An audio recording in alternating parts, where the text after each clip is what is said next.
We're all depressed, aren't we? We're going to be locked up 7 months, we're going to be locked up 7 months more, like we're fucking Akon. Nobody knows what's going on. I'm so fucking confused, I've come out in my pyjamas. Nobody has any idea the government have enforced sober October in half the country. It's a confusing scenario, ladies and gentlemen, just when you thought it couldn't get any worse. I read in the headlines 2 days ago that the government have now sanctioned starving children. That's the thing now. I think you know we've crossed the Rubicon, ladies and gentlemen, when even the company McDonald's are like, no, our capitalism's gone too far. We'll feed the kids, you fucking monsters. And I mean, Boris, I try not to judge people for their politics, but half of these 1.7 million kids live in single household families. At least 3 of them are yours. And this is the same Conservative Party that banned 10 deck packs of tabs that were £3 in the shops. So now the most vulnerable kids can't even satiate their appetite with a cheeky Sterling Sugar King. It's wrong! It's wrong! Do you remember? Do you remember, ladies and gentlemen, the good times? Do you remember how good it was in November 2019? When all the old people, all they wished for was a government that would get Brexit done. And all the young people, all we wished for was a new plague to kill off all the old people. Well, we've both got what we wish now, and we've fucked it, ladies and gentlemen. And hey, I'll tell you one thing. We're very divided right now, aren't we? We're at each other's throats every day, we're eating each other. And I'll tell you one thing in hindsight, fucking Black Lives Matter protest, that was a fucking stupid idea, wasn't it? I'm sorry, but it was. I can say it, you can't, but I can. It was, I'm sorry, I agree with the sentiment, ladies and gentlemen, of course, I agree with the sentiment, but perhaps, maybe just perhaps, the best way to stop the needless deaths of ethnic minorities is not to gather and spread disease that kills needless ethnic minorities. It just doesn't make much sense, does it? Not that I mean, it just where do you draw the line with this, ladies and gentlemen? We're pulling down these statues because everyone's a bastard. Everyone's a bastard to someone, especially by today's standards. Look at the heroes we worship in the West, man. Winston Churchill, he's on our £5 note. Now he's objectively done some beautiful things. Winston Churchill won World War II. He saved countless millions of Jewish lives from the Holocaust. You can't take that from him. But then again, this is the same Winston Churchill that sent the black and tans to Ireland. This is the same Winston Churchill who ran his own concentration camps in Kenya. This is the same Winston Churchill that killed 3.5 million Indians in a famine in 1 year. Thomas Jefferson, one of the founding fathers of the United States of America, right? He's on their $2 bill. He wrote the document, The Freedom of Man. It starts, no man is born a slave. Without his writings, like his philosophies on human rights and civil liberties, institutions like Amnesty International would not exist without him today. But this is the same Thomas Jefferson that also owned 300 slaves. So what do we do as a society, ladies and gentlemen? How do we confront our past? Do we turn around now, declare all these previous heroes as villains, and tear down their statues? Or do we just give Hitler a break? The genocidal 1940s when everyone was at it. Okay, I feel I've lost some of you here. Look, all I'm saying is the Geordie, I'd rather see a statue of Hitler in Grantham than Thatcher. Go fuck yourselves. That's not to say I defend statue defenders, ladies and gentlemen. They're fucking arseholes as well. I don't have a clue what they call left-wing people snowflakes, but the most complained about televisual piece in British history was Diversity's dance routine. Is that how much of a nation of snitches we've become? We're going to complain about fucking dance routines. How did the nation that beat the Gestapo fucking become them? Oh, officer, I'm scared. There's a group of black tans outside my house. I'm scared they might river dance me to death. Oh no, he's doing the worm! He's doing the worm, officer! The violence round, the violence, what about the violence? This country has never seen violence amongst young men until black people came to this country. Fuck off! Fuck off! Like we never had the football hooligans in the 80s and 90s. Like we never had the Birds and the Rockers going down to Margate, battering the fuck out of each other on the beach in the 60s and 70s. But it's the knife crime, Raul. We have never, in this age, in this country, in our history, ever had groups of young lads running around stabbing each other just to see who can control a particular piece of postcode. Mate! The entire of English history is groups of young lads running around stabbing each other just to see who gets to control a particular piece of postcode. And did you see when knife crime rose again? Did you see when it started? What year it was? When it kicked off again when there were 200 stabbings? 2018. Exactly 1 year after the Tories banned the £3 10 attacks. You do the maths, ladies and gentlemen. And I'll tell you one thing, given that it was the British education system that taught me that the greatest king this country has ever seen was a man who beheaded 3 of his 7 wives and burned down English churches for fun. It's no wonder all of my lot are running off to join ISIS. And all I'm saying, did you see the papers? Did you see what they call those bastards, those terrorists? Did you see the ones they extradited to the US? Did you see what they call them? The brown beetles. The beetles, the greatest cultural export that Britain has produced, and they call them that for chopping people's heads off.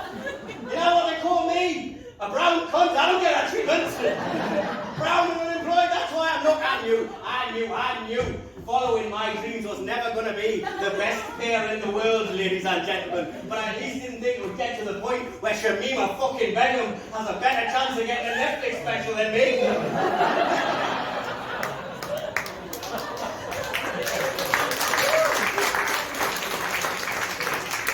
And just when you think it can't make any less sense, ladies and gentlemen, I see on my Facebook newsfeed yesterday that the North East ADL have gathered to protest refugees, to say refugees are not welcome here. And where did they gather? At the North Shields ferry. Refugees are not welcome on the ferry that takes people from South Shields to North Shields. Well, fucking hell, somebody ring the North East ADL and tell them Raul Kohli for once in his life stands by them. Because I don't want no fuckers from Sunderland coming up here, stinking out the place with garlic, using words like computer and whatnot. No! None of that! But I'll tell you one thing, liberals can suck my caramel cock as well. Fucking liberals, all they fucking managed to do for the past 10 years is treat white working class boys the same way that black working class boys have been treated for the past 200 years. Oh, he said Colin Raul, he said Colin, I will not let him say that I have read Gandhi, I have read MLK, I will stand by you, Raul. Don't you say Colin, don't you ever say Colin again, my friend, don't you ever use that word. He's talking about his kids' Creole, let's let man leave him the fucking alone. You blue-head Hitler, what the fuck is wrong with you? Honestly, man, these boys, right, it's no wonder they're all turning to fascism now. Because what do we want from life as human beings, regardless of ethnicity or skin color? What do we want deep in our core? We want this. We want to be heard. We want to know that our voice, our life has some degree of purpose, regardless of all the pain and suffering we've been through. These boys weren't always fascists, but fascism is now the only subculture where they can speak. Well, I knew some of these boys. They used to, you know what they used to be? In the 90s and the early 2000s, they used to be fucking jungle DJs, drum and bass DJs, but you told them that was cultural appropriation, and now they're fully fledged paid up members of the Nazi Party. Well fucking done. And you told them you can't call it the packy shop anymore, so now they don't go to the packy shop and speak and humanise and conversate and engage with the one Asian person they saw every week. I'll tell you straight, ladies and gentlemen, my dad owns a corner shop because I am a walking stereotype. My dad, he owns a corner shop, ladies and gentlemen, in a rough part of Newcastle. And in the 90s, in the early 2000s, so many people used to come in there and they used to call it the packy shop. But you know what, I'm going to put my head on the line for them because they weren't bad people. ladies and gentlemen. They were good people, they were very good people, they were kind. They just didn't have a sociology degree. They'd come in and they'd be kind to me, they'd give us a little head pat, they'd have a kick about with us, tell us I'd be the next Alan Shearer, later on was Michael Chocolate, but that's beside the point. They'd come in and have a laugh with my dad. And then you know what they do? They put £40 in our till for their weekly shop and contribute to a working ethnic family's bills. And do you know what me and my dad think about those people who call my shop the patty shop? We prefer them to you liberals who call it the local grocery store and spend all your fucking money on Waitrose.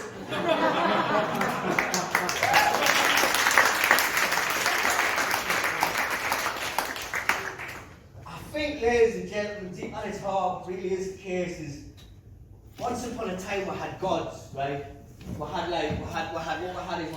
Roman and Greek gods, beings that were infinitely more powerful than us, but also infinitely as flawed, and someone who fitted the very human need of someone you could hold accountable for everything that went wrong in your life. And then we had that pretty much until the 80s, and then in the 80s we had the tabloids and we had the celebrities, and then now what we have is social media, and we have each other.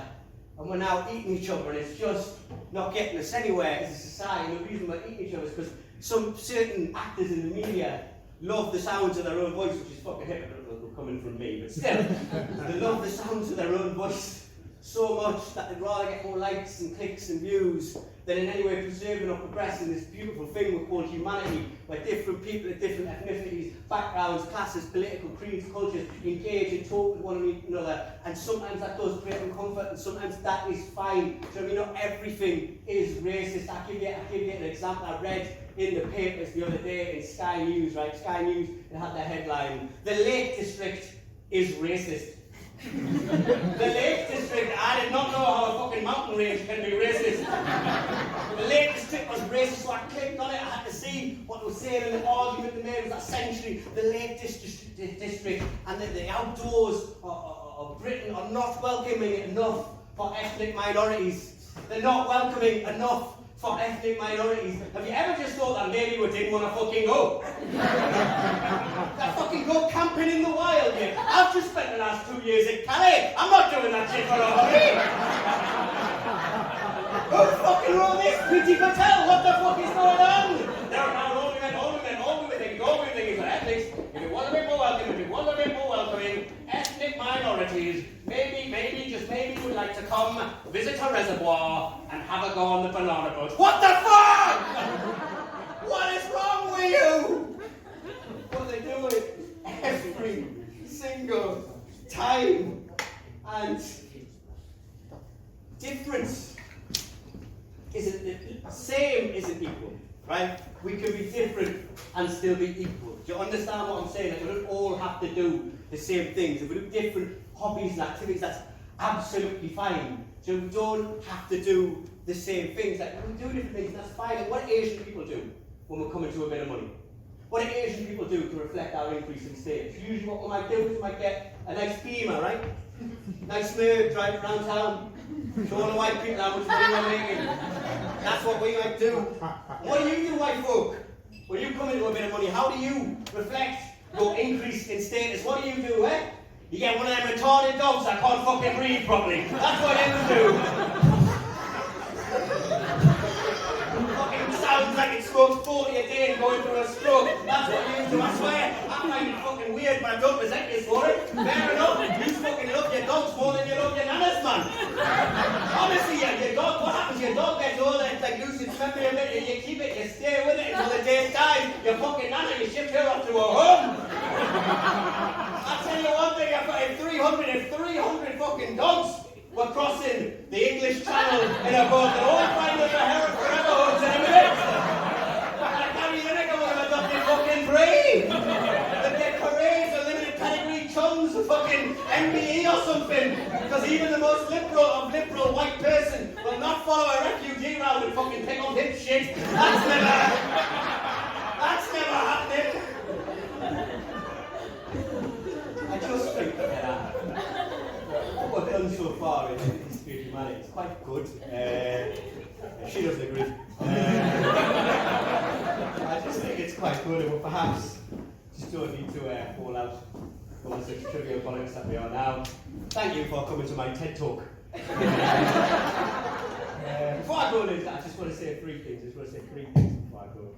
Number one, if you enjoyed that, thank you very much. You can follow us online, Raul Kohli Comic Con, on all the different stuff. Besides my Ko-fi, my Patreon, you get access to loads of exclusive content. If you didn't like it, fair enough as well. You're entitled to that opinion. Please don't take it on the bar staff. Please don't call them from that Asian lad was a fucking better. Don't do that. Like just you know, the responsibility is mine and mine alone. There's a lot of other comics coming on who are apolitical, who I'm sure you'll enjoy if you didn't enjoy me. Like variety is the point of these nights. Finally, before I go, I'll leave you on a joke, ladies and gentlemen. A proper one, not the political fucking rant I just did there. A proper joke, nice one as well, not too dark. Just sort of nice, friendly, easy for the kids, for the families. What's the difference? What's the difference between Boris Johnson and Joseph Fritzl? Joseph Fritzl at least had the decency to feed the kids he fucked. Ladies and gentlemen,